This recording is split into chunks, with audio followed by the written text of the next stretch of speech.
This is Andi Purewal for Boxing Social in association with Betfred, and I'm delighted to be joined by Joe Cordina. I was about to say over Zoom because I've just been doing Zoom interviews for the past few weeks, but Joe, how are you doing? Yeah, not too bad, Andy. How are you? I'm good, mate. It's good to catch up. We haven't had the chance to speak. I know we was trying to catch up before your last outing against Kourbanov, but didn't get the chance to, so it's good to see how things are going back in camp now. Yeah, it's good. Straight away after my last fight, I think I had a week off, started training again. I didn't want to come back up here and get in the way of some of the fighters that were on straight after me, but I was straight back to the gym. I was training down at Gary Lockett's, and then as soon as Tony wanted me back, I was straight back up here and been training since. Just reflect on that Kourbanov fight for me, Joe. Obviously, time to reflect now. How would you assess it? You know, a lot of critics online, but that may have been expected given the time out that you've had from the ring. First return back of what was over a year or so because of injuries. Yeah, 16 months. Yeah, 16 months out with a hand injury, obviously, and the pandemic. I know a lot of people was out there out with the pandemic as well, but at the same time, it was expected. I knew what I'm capable of, and it was nowhere near my best, but it was a comfortable win. Like, I don't know where the judge got a draw from. I couldn't see it, and I've watched it back. I give him 3 rounds, like max, 2 maybe 3 rounds. Now, yeah, it wasn't my best performance. I think the first half of the fight was quite comfortable, and easily I thought, right now it's time to step it up. But physically, I just couldn't put my foot on the gas. Now, obviously, I put that down to ring rust. Now, all I got to do is I can't have another performance like that. Obviously, I'm not there to please. I need to win. I'm not there to please anyone else. Don't get me wrong. It's always good to have a fan-friendly fight, but I need to win because I got goals and I need to be a world champion. So as long as I'm winning and taking one step closer to where I need to be, which is to be a world champion, I'm happy. And yeah, it wasn't my best performance, but we just got to keep building on it. You mentioned during the fight, for whatever reason, you just couldn't put your foot on the gas. Since you've returned into camp, have you felt a bit sharper? Have you felt a bit better in yourself? Yeah, well, today was my first spar today, which is the first proper week of camp this week. But I've been training for the last 3-4 weeks, so yeah, I'd done an 8-round spar with Connor last week.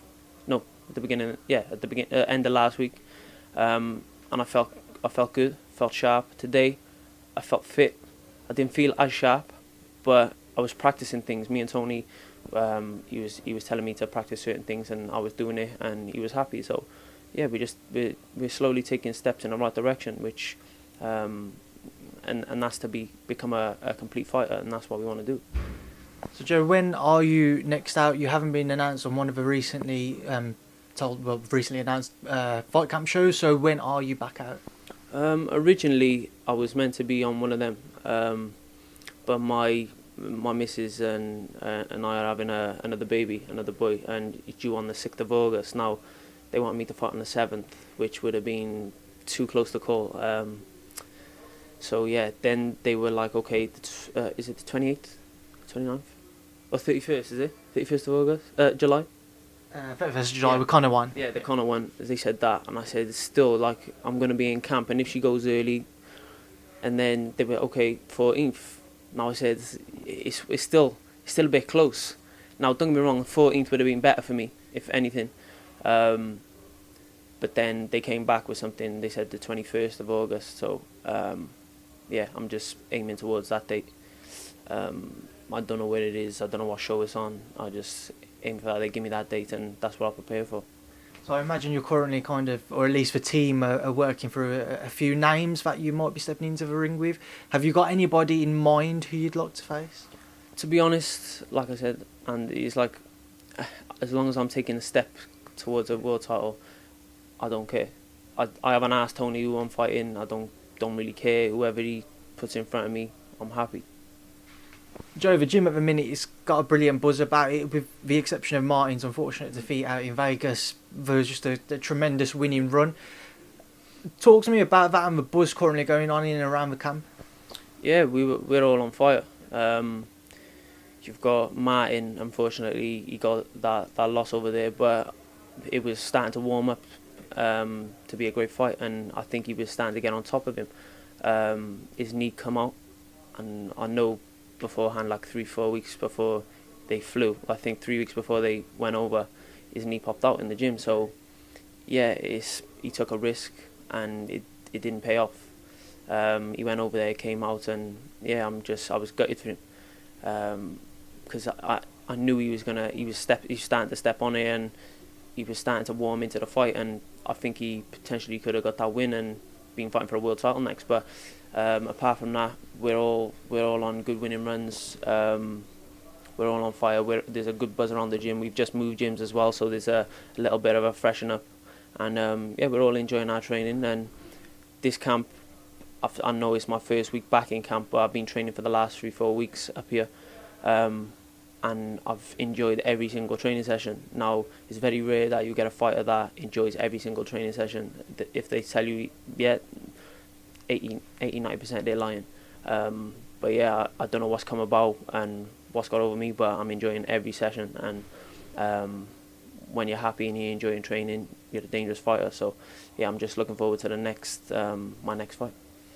Joe, just want to move forwards and just to touch on some of the guys in the camp who have fights coming up or have previously fought. Obviously, Conor Benn, one of those, is just downstairs sparring. What do you make of his fight with Adrian Granados? And just for you yourself, what have you made of his development over the last few years? Because he certainly started to get a lot more praise recently. Yeah, well, Conor, he's come along. I remember when I first come at the gym, sparring with Conor, you could sort of see he wasn't as experienced as some of the other fighters that were in, like Martin, like Ted, Felix. They've all had good amateur pedigree. Conor, not so much. I think he had about 30 fights, maybe less. But the amount of progress he's made, and then from sparring him then to sparring him now, I can't get away with certain things now, because if you miss, he's going to make you pay. Back then, you could get away with certain things and think, okay, all right, you missed that one.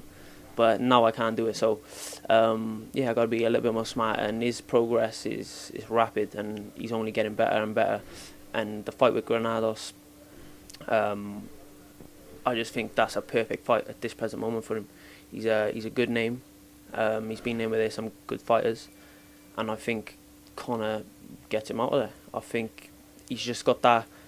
He's explosive, Conor. Like, one minute you think, oh, he don't look, and then all of a sudden, ping, boom, the shots come together, and you don't know where they're coming from. So yeah, he's really explosive, and someone like Granados who likes to warm into a fight, I think he's made for Conor.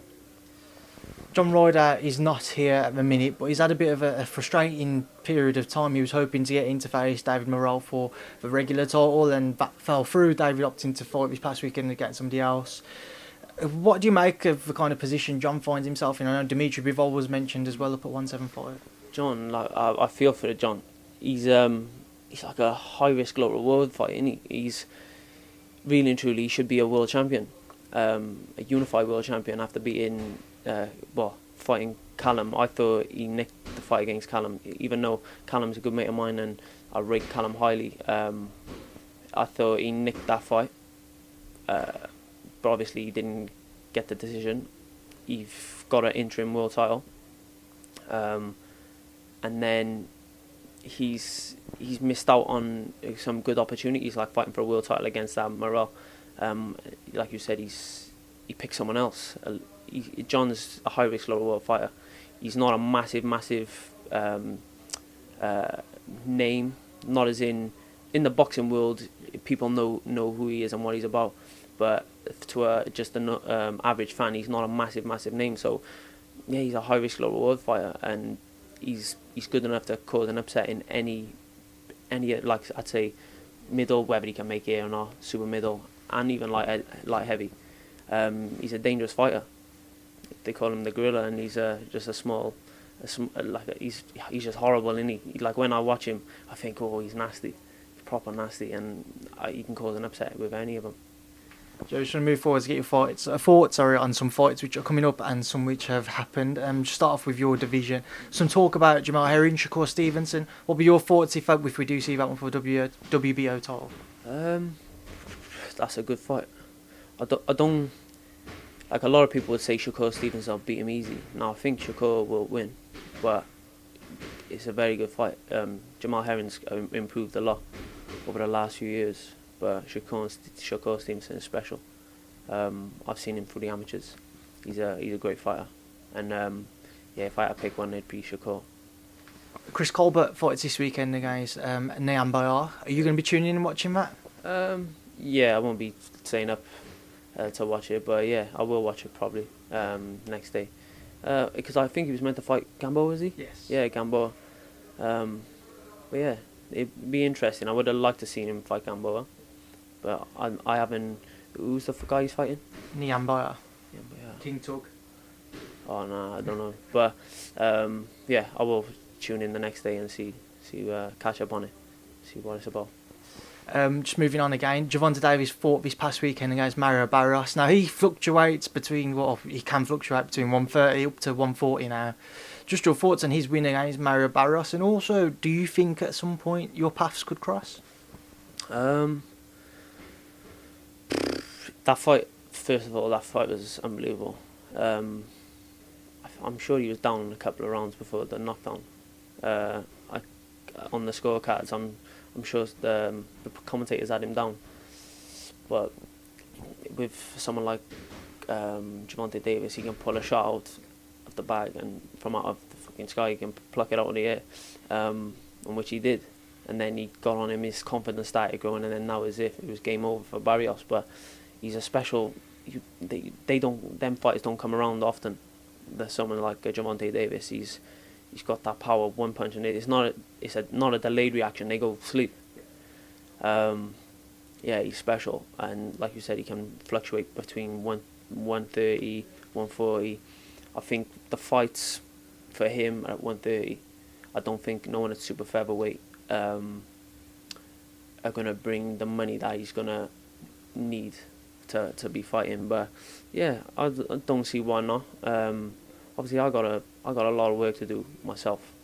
But yeah, nothing's impossible, is it? Look at the likes of, say for instance, Josh Taylor when he had his first pro fight. I knew he was going to be a world champion at some stage, but to go and do it in, I think 17 fights. 18, I think. It's 18 fights. Undisputed world champion. Undisputed in 18, I think world champion in 16. Yeah, so undisputed in 18 fights.